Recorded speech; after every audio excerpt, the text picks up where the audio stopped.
Erev Shabbat Shalom. I find there are people in the world who love routine, love knowing what's going to happen each and every day, and others that struggle greatly with routine. These last few months have been months that have been challenging for all of us. I think in particular for those who crave routine and predictability in their lives. Yesterday, the fast day of the 17th of Tammuz, one of the 5 events was the stopping, Batla Korban Ha'Tamid. The eternal constant offering was stopped in the temple and is yet to be restarted in the temple. Though in the world of Chassidut, there's a Korban Tamid, there's a constant avodah, a service. Since the temple is destroyed, the shulchan, our home, our behavior, our speaking with our spouse, with our child, with our parent, is in fact what defines the Korban Ha'Tamid.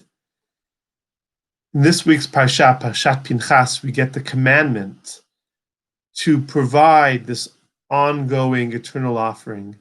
And there's a fascinating verse at the end of the description of the Korban Ha'Tamid, the ongoing eternal offering.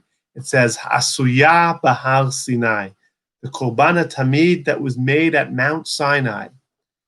Now, all the commentators, chief among them Rashi, struggle to look back and say, where at Mount Sinai did we get this commandment of day in and day out Korban Ha'Tamid?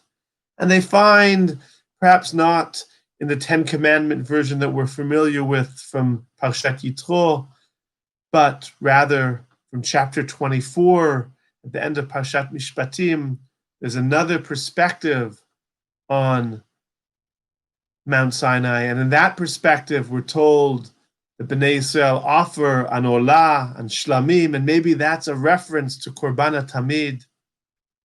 But Reb Tzadok suggests that the Korban Ha'Tamid Asuya Bahar Sinai is meant to inject into the everyday routine, into the everyday tasks in our lives, whether that's caring for ourselves or for our spouse or for our child, a sense of urgency, a sense of Asuya Bahar Sinai. The fire of Sinai burns within us as we go through the routine. Think over these last few weeks and months, if you've been able to pray with community, coming back is no simple act. And if you've chosen to be more cautious and perhaps wisely so, and not to pray with community, keeping the continuity of the day in and day out routine has been a challenge. Perhaps the message of Asuya Bahar Sinai, that every routine has its source at Mount Sinai, its source in the divine revelation, can be a source of inspiration and comfort. I know here in Israel, this Shabbat, at Moed, we're back down to 19 mitpalalim. Each of those is part of the Korban Ha'Tamid, men and women who join together to act as a prayerful community.